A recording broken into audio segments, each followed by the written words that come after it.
What if the Earth stopped spinning? One second, everything was normal. The next, it was as if the world had been slammed into by an invisible wall. At precisely 12 o'clock Greenwich Mean Time, Earth stopped spinning. Not gradually, not over hours or days, but instantly, as if someone had reached down from the stars and grabbed the planet by its axis.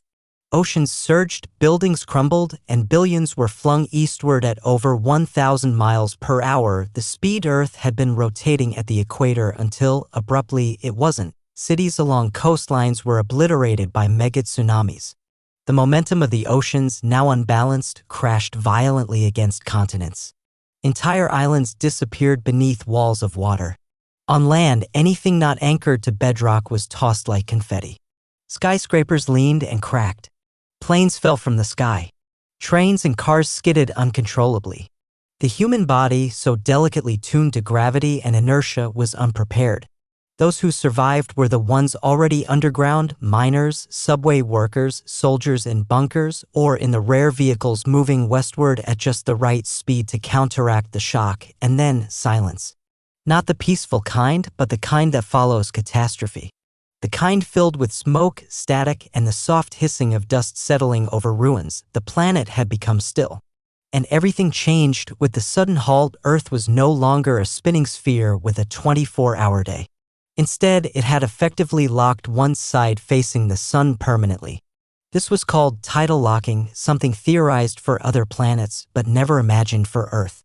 Now half the planet burned under relentless sunlight, while the other half froze in endless night. In the sunlit hemisphere, temperatures soared. Without the Coriolis effect, the result of Earth's rotation, wind patterns collapsed. The jet stream disappeared. Storms stagnated. The atmosphere began to pull near the equator, pushing violent winds outward. Deserts expanded. Forests ignited. Rivers dried. Time itself became unrecognizable. Noon never shifted. Shadows never moved. Clocks became meaningless. On the dark side, temperatures plunged. Ice swept over cities. Moisture froze in midair. Crops withered, then died. Human breath became visible until it stopped entirely. The stars over the frozen cities blinked cold and eternal. Between these extremes, there existed a narrow zone, the twilight belt. A thin, habitable ribbon encircling the globe, caught forever in a state of dusk. Here, survivors congregated. Cities rose from the ashes in this eternal evening where the sun always hovered at the horizon, casting long shadows but never setting. In the belt, society reformed, smaller, cautious, reverent. Energy came from solar towers that could still catch the rays scraping the horizon and wind turbines built tall enough to grasp the still-moving upper atmosphere. People adjusted. Days were gone. So were months and years.